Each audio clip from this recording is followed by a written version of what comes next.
Assalamualaikum warahmatullahi wabarakatuh. Waalaikumsalam warahmatullahi wabarakatuh. Okay, guys, we are from Group 5. Today's presentation is about ex post facto research and correlational research. I am Ahmad Taufik Mubarak with two of my friends, Vivi and Agnes. We will be presenting the material. So for material number 1 is about ex post facto research. This is sometimes called as causal comparative research. Mundur. Satu slide lagi, Bu. Or generally we can call as ex post facto or after the fact research. Jadi ini bisa dikatakan penelitian yang dilakukan setelah fakta itu terjadi. Kemudian penelitian ini adalah a research approach that seeks to explain differences between groups by examining differences in the experiences of group members. And then the designation of ex post facto from Latin language. After the fact is from Latin language indicates that ex post facto research is conducted after variation in the variable of interest has already been determined in the natural course or events. This method is sometimes called causal comparative, like I said before, because its purpose is to investigate cause and effect relationship. Jadi tujuannya untuk mengidentifikasi penyebab hubungan between independent and dependent variables. Jadi untuk mengidentifikasi penyebab hubungan daripada independent yaitu variabel X dan dependent variabel yaitu variabel Y. Kemudian this research is conducted to examine programs, activities or events that has already happened in the past. Jadi penelitian ini dilakukan pada independent variable yaitu variabel X itu sudah terjadi pada masa lampau maksud saya. And then trace back to find out the failure's causes. Dan kemudian dirunut kembali untuk mengetahui penyebab kejadian tersebut. Dan peneliti itu tidak bisa memanipulasi variabel X atau variabel independen itu.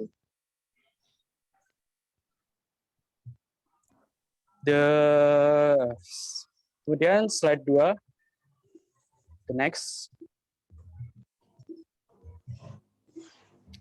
The uses of ex post facto research. Penggunaan daripada penelitian ex post facto.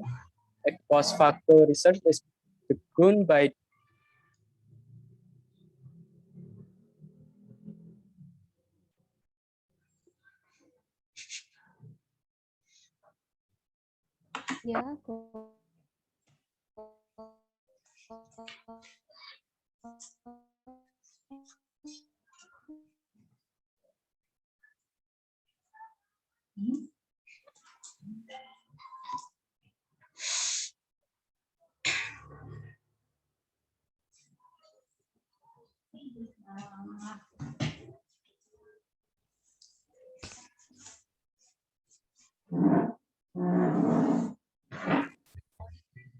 Ya, Ahmad Taufik.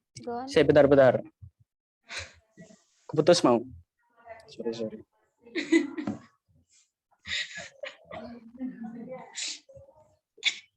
Kemudian penggunaan daripada penelitian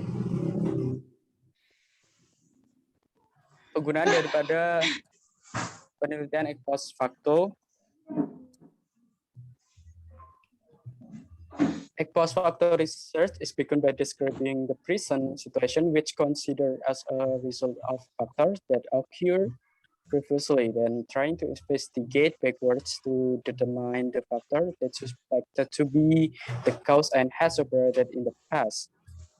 Jadi yang pertama yaitu dimulai dengan mendeskripsikan kejadian yang sekarang yang mana hasil daripada faktor yang terjadi pada masa lalu. Misalnya contohnya itu pengaruh intensitas bermain game online terhadap hasil belajar siswa.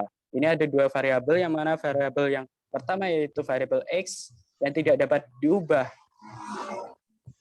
atau independent variabel, yaitu intensitas bermain game online terhadap hasil belajar misalnya mahasiswa TBI IAIN Ponorogo. Kemudian terhadap pengaruh intensitas terhadap pengaruh hasil belajar itu dinamakan is called as dependent variable atau variabel Y. Ex post facto research is similar to experimental research. Jika ditanya mengenai what is different between them, ada satu perbedaan utama yaitu mengenai penggunaan daripada independent, the using of variable X. Kalau di ex post facto research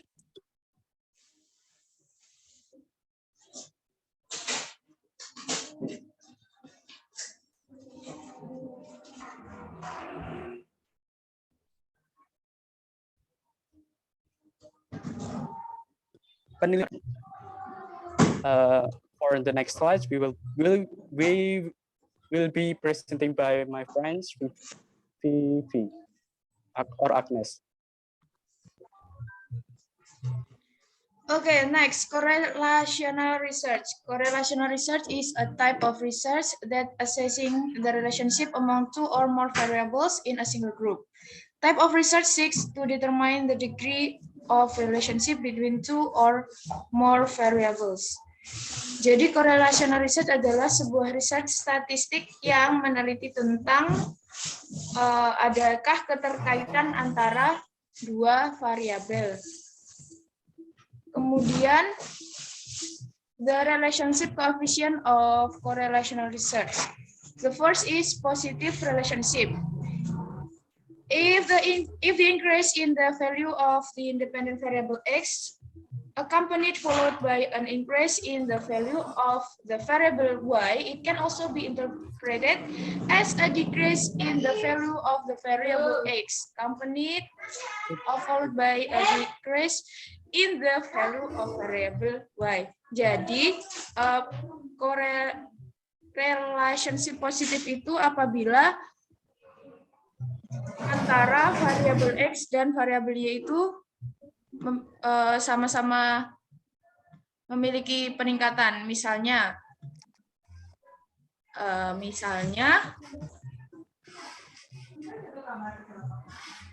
dalam pertanian, jika semakin ditambahkan pupuk, maka produksi dari tanaman itu akan semakin meningkat dan semakin banyak pupuk akan semakin bagus hasil tanamannya. Kemudian second, negative relationship. Negative relationship happen if the increase of value of variable X accompanied by a decrease the value of variable Y. There can also be a decrease in the value of variable X accompanied by an increase in the value of variable Y. Jadi kebalikan dari positive relationship, apabila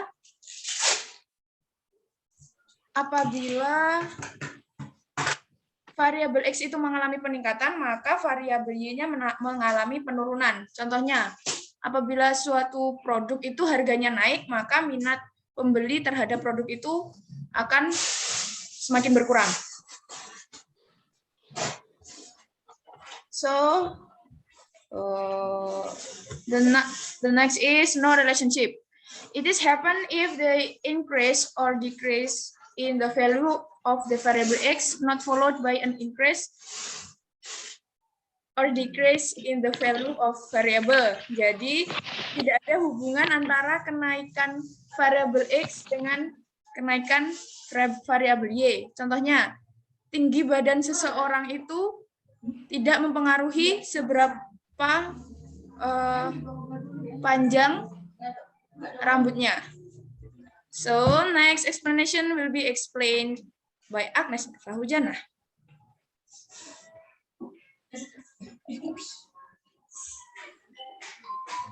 So, the next part is the technical types of correlational analysis.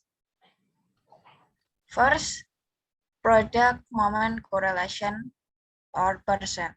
This type of technical analysis is often used by researchers. Not infrequently, this analytical technique is used without see the type of data scale in the variables used. Jadi yang pertama ada product moment correlation atau percent. Alat uji statistik ini biasanya digunakan untuk menguji hubungan dua variabel bila datanya berskala interval atau rasio. Kemudian fungsinya digunakan untuk menguji kemampuan generalisasi hasil penelitian. Lalu, syarat untuk bisa menggunakan tipe ini adalah variabel independen X dan variabel Y harus berada pada skala interval atau rasio. Contohnya, lama atau intensitas bermain game dengan nilai yang diperoleh siswa. Lalu yang kedua ada Kendall and Spearman row correlation. Kendall correlation and Spearman row is an analytical technique. Kendall correlation and Spearman row is an analytical technique used when the data is ordinal scale. However, sometimes researchers have a variety of data scales. For example, the independent variables are interval or ratio data scales, while the dependent variable is ordinal data scale. Jadi yang tipe ini itu hanya digunakan pada data berskala ordinal saja. Lalu, jika salah satu skalanya itu interval atau rasio, harus diubah atau dikonversikan ke skala ordinal. Contohnya, korelasi antara kepercayaan diri siswa dengan prestasi yang ia dapat. Next.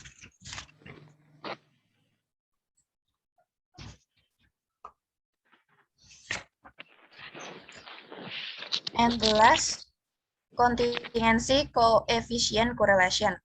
This technique is usually used to determine whether there is a correlation in nominal scale data only.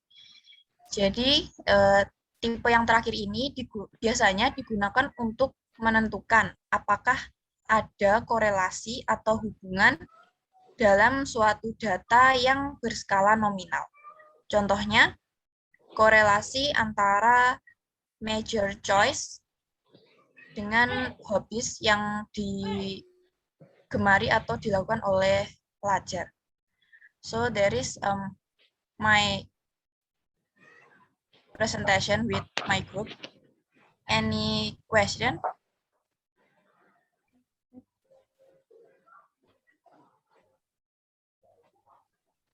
Yeah, is there any questions?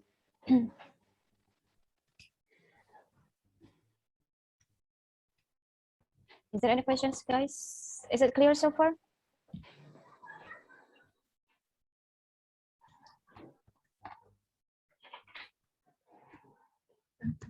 Yeah, is there any questions?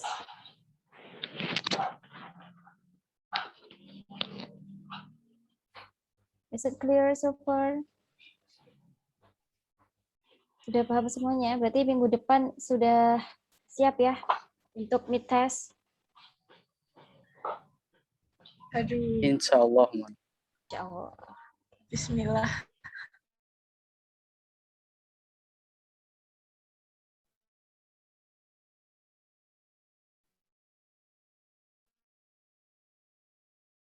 Experimental research design.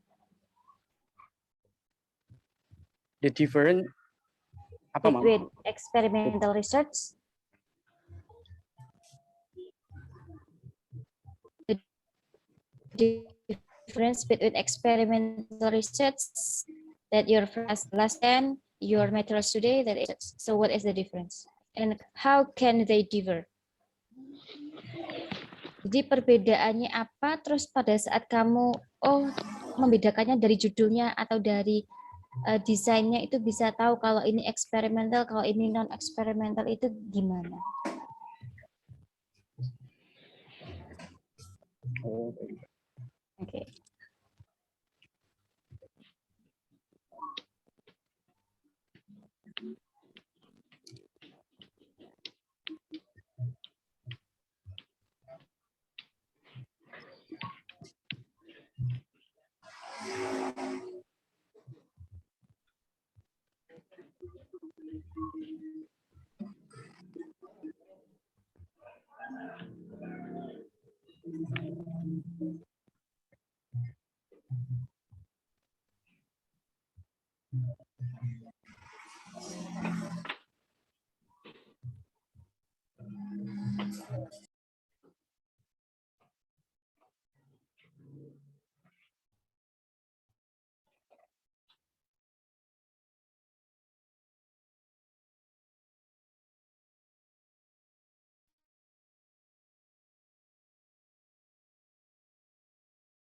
bedanya itu kalau experimental research itu they are a control from the researcher and the variables being studied.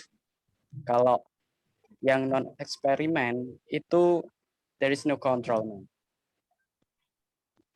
Jadi variabelnya itu tidak dapat dimanipulasi kalau di non eksperimental. Oke. Manipulated and non manipulated. Keadaan apa adanya. Okay, that's the point ya. In non experimental research you cannot manipulate your variables. However, in experimental you can manipulate your variables. And then the next question is how can you define that the variable cannot be manipulated and can be manipulated? Yang bisa dimanipulasi itu yang seperti apa, yang enggak itu seperti apa?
Ya. Agnes, Vivi, Taufik.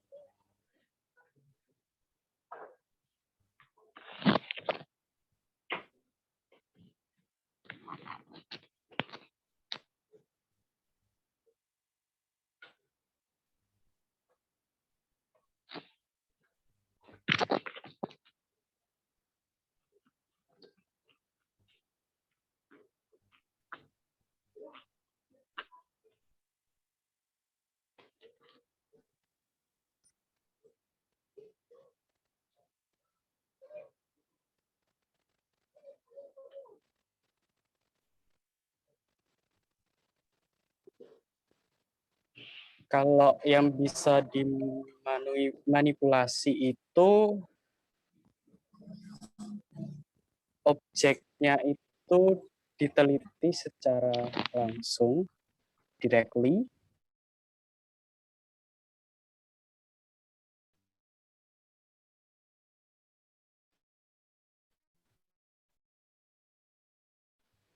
tingkat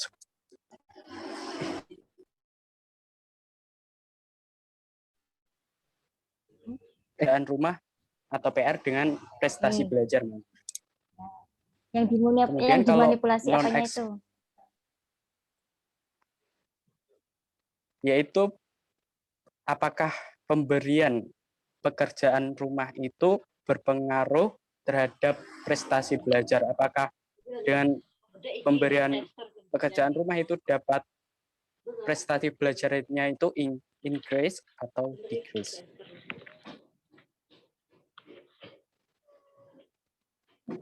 Kemudian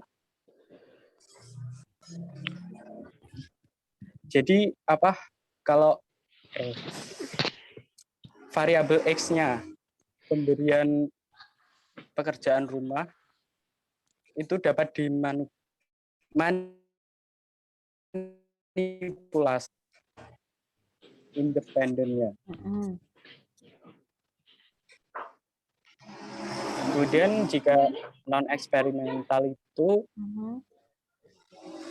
do not tidak dilakukan secara langsung dan lebih mengarah kepada pengumpulan data.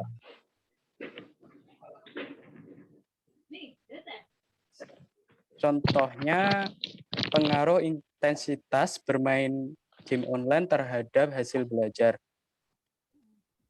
Nah, di sini yang tidak dapat dimanipulasi itu yaitu intensitas bermain game online, karena sebelumnya yang diteliti kan hasil belajar. Apa? Gimana? Kok yang diteliti hasil belajar?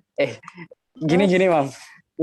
Intensitas bermain game online berpengaruh terhadap hasil belajar mahasiswa TBI Yayan Ponorogo misalkan kayak gitu. Terus variabel X-nya kan apa tadi, intensitas game online, intensitas bermain game online itu sudah terjadi, apakah dilakukan oleh mahasiswa TBI itu 4 jam sehari atau 6 jam sehari, itu kan sudah terjadi. Jadi tergantung apa adanya, data apa adanya dari yang dapat diambil dari mahasiswa yang bermain game online tersebut. Kemudian mempengaruhi terhadap hasil belajarnya, apakah kalau hanya 1 jam bermain game online hasil belajarnya masih baik, ataukah 4 jam main game online itu malah menurun. Jadi apa adanya variabel X tersebut pada intensi bermain thank online. you. Good explanation, Ahmad Taufik. Good.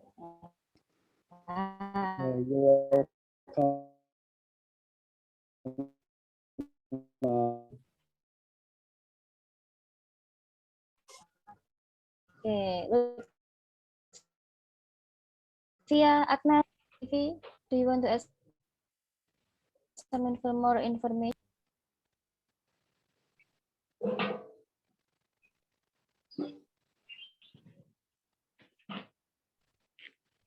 Yeah. Do you want to add some more information? Mau menambahkan? Ya, ya, Vi. Kalau eksperimental itu penelitiannya masih berupa informasinya itu masih berupa perkiraan, masih dikira-kira hasilnya bagaimana. Sedangkan kalau misalnya yang non eksperimental itu datanya atau variabelnya itu sudah pasti. Maksudnya kira-kira dan sudah pasti itu gimana? Maksudnya yang perkiraan itu kayak kalau misalnya yang di non eksperimental kan tadi contohnya penggunaan game. Lamanya main game itu kan berarti waktunya itu benar-benar bisa dihitung. Tapi kalau yang di eksperimental tadi kan contohnya keefektifan apakah memberikan PR tadi Mas Taufik? Pengaruh pemberian pekerjaan rumah dengan prestasi belajar. Nah, itu masih bisa. Nah, itu tuh yang apa? Ya bentar Bu, begini. Jadi yang soalnya tadi itu masih bisa dikira-kira jenis soal yang mana kayak macam-macamnya masih banyak kayak gitu loh Bu. Mana yang model soal yang mana yang bisa meningkatkan kemampuan belajar siswa gitu. Ada hubungan sebab akibat. Itu yang apa? Experimental or non eksperimental? Eksperimental kalau yang ada Ya, sebab akibatnya. Ya. Jadi eksperimental itu bisa berupa sebab akibat, bisa berupa untuk non eksperimental pun expose facto itu juga ya sebab akibat cause effect-nya. Tapi untuk experimental research itu selain untuk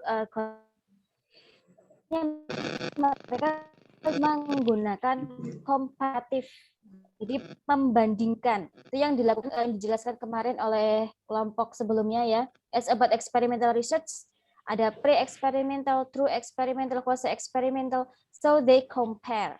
Jadi membandingkan. Yang dibandingkan apa? Experimental group and the control group. However, in non-experimental research design, you don't have it. You don't have experimental group and then control group.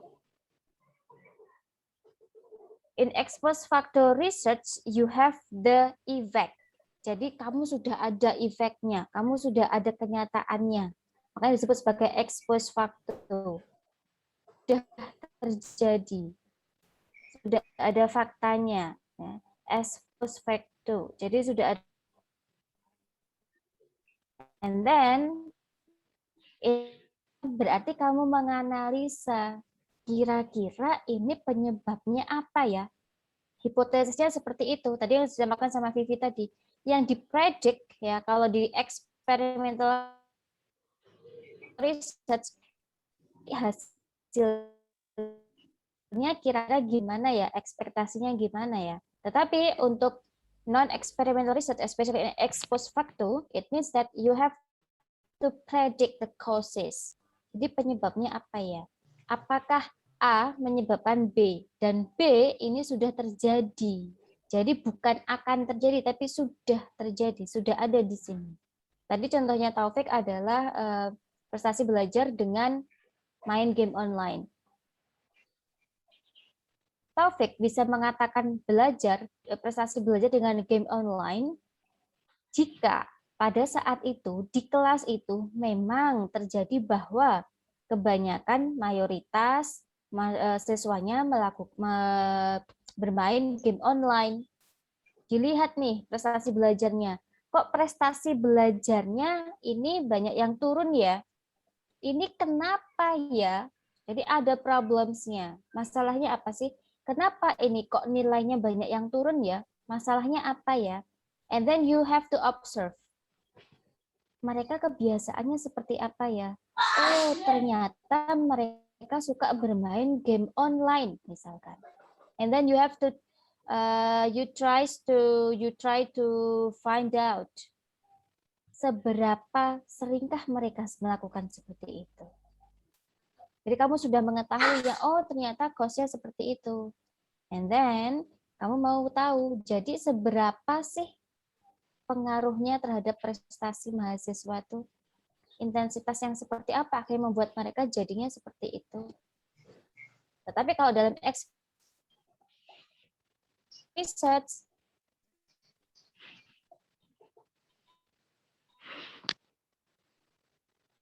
mau tahu nanti hasil bukan tidak ada yang melakukan game online, tidak ada yang bermain game online. And then you compare bagaimana ya prestasi belajar mahasiswa yang belajar game online dan yang tidak, ini bedanya apa ya? Ada pengaruh nggak ya dengan prestasi belajar mereka? Itu untuk eksperimental. Bisa membedakan ya eksperimental dan non-eksperimental. Jadi tidak ada independen sama dependen, Mam.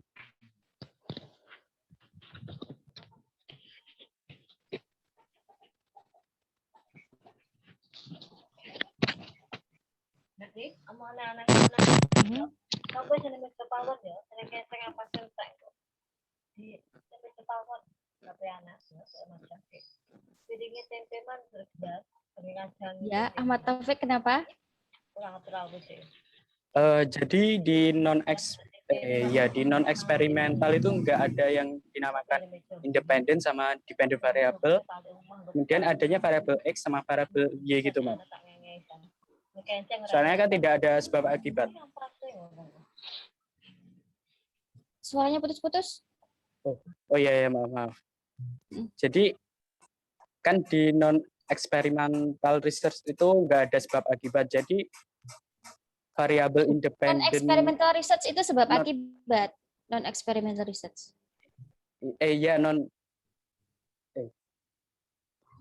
Non-experimental research kan nggak ada sebab akibat, Mam. Cause and effect. Cause and effect, menunjukkan cause and effect.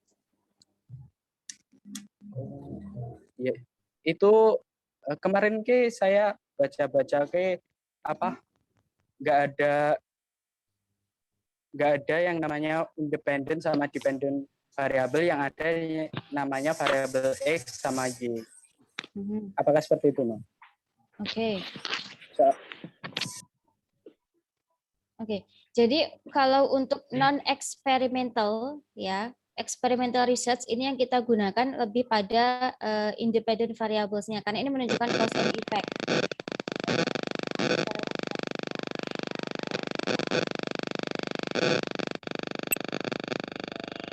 Ini dari yang mana ini? Dwi Febriani. Bisa di-mute dulu. Kayaknya agak-agak.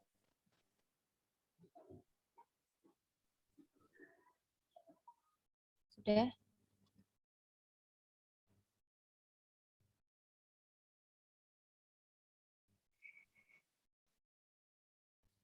Oke. Jadi di sini untuk non-experimental groups itu lebih kepada pendekatan pada independent variables-nya.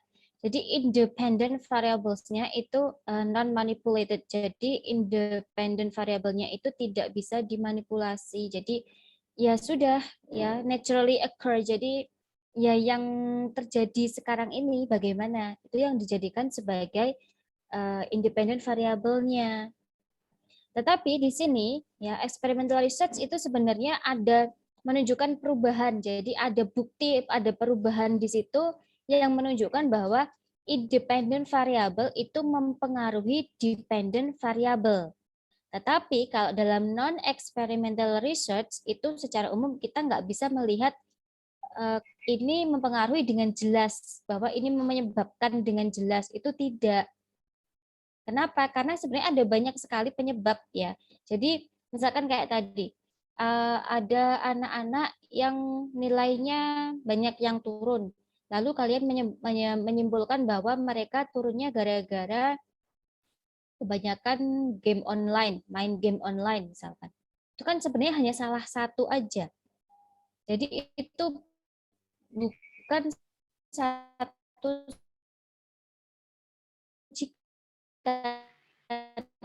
apakah benar yang intensitas bermain game online ini akhirnya motivasi siswa untuk belajar. Tetapi kalau dalam experimental research itu sudah jelas, yang hanya berpengaruh itu hanya satu itu aja, misalkan memberikan teknik, misalkan menggunakan game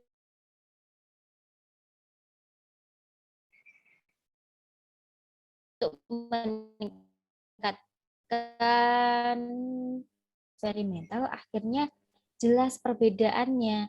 Oh, ternyata game itu bisa mempengaruhi, bisa meningkatkan motivasi siswa untuk belajar. Kan kayak gitu. Oke, baik, Mam. Terima kasih penjelasannya.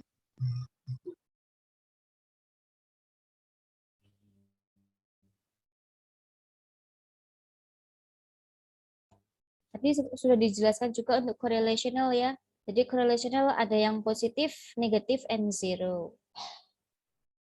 Itu juga ada. Oke, okay, is there any other questions?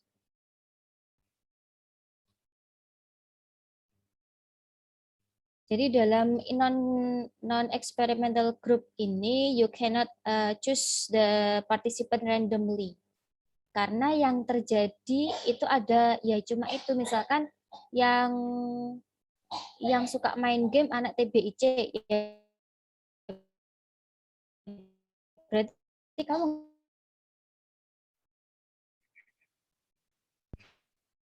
jadi kalau non eksperimental itu akhirnya hampir seperti kualitatif, mengarah ke kualitatif. Jadi lebih pada describe something, tetapi caranya itu tidak hanya menggunakan observation aja, tapi deskripsi. Bukan hanya menggunakan deskripsi, tetapi di situ yang menjadi main instrumen kamu itu bukan observation. Jadi kalau dalam kualitatif itu yang menjadi main instrumen itu adalah observation, tetapi kalau dalam non eksperimental itu yang menjadi mainnya itu questionnaire. Jadi bagaimana kalian bisa tahu intensitasnya? Give them the questionnaire. Misalkan dalam satu hari berapa kali kamu bermain. Jadi itu yang menjadi pokoknya. Jadi kayak survei itu juga termasuk non experimental research.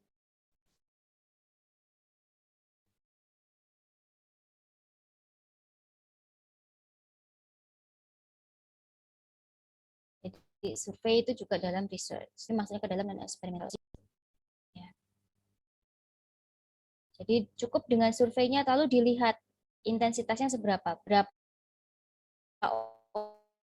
orang sih yang mainnya 8 jam.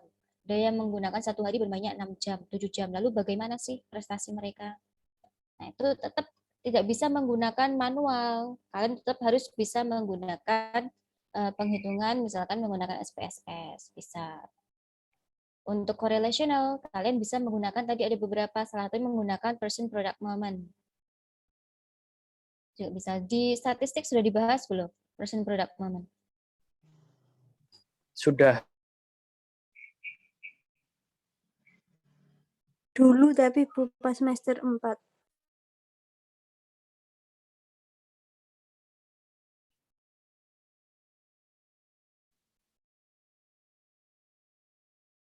Semester ini ada statistik lagi kan?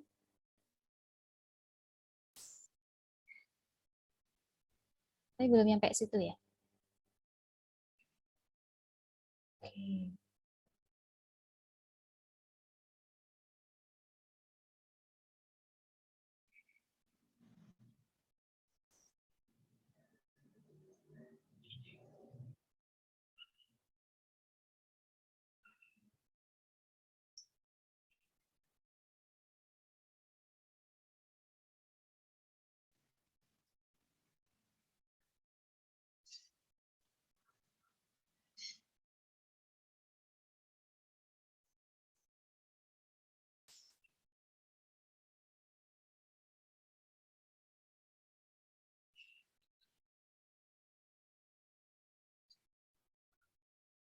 Sudah sih nyali. Korana.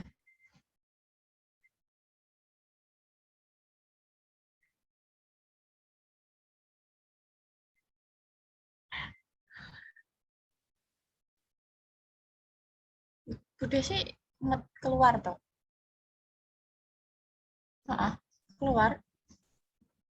Sinyal lelek koyo Iya paling mah. Oh, fang topik bareng. Sirahku ya Allah. Piye iki? BTW ki masih recording loh. Iya. Ini kau dikatain. Nggak kena. Agnes siap ngedit, oke. Opso, no, ande.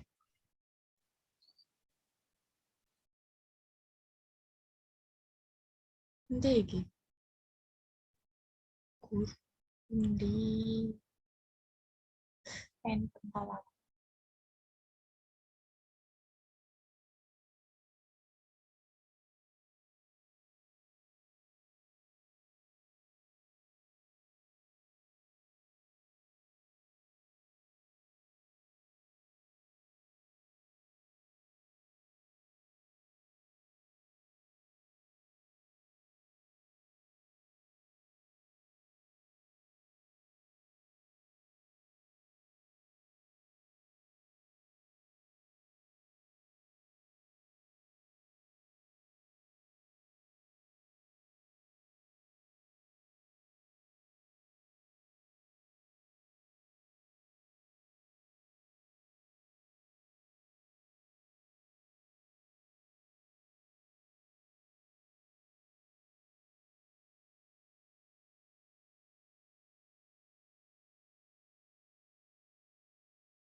Ya Allah, Agnes.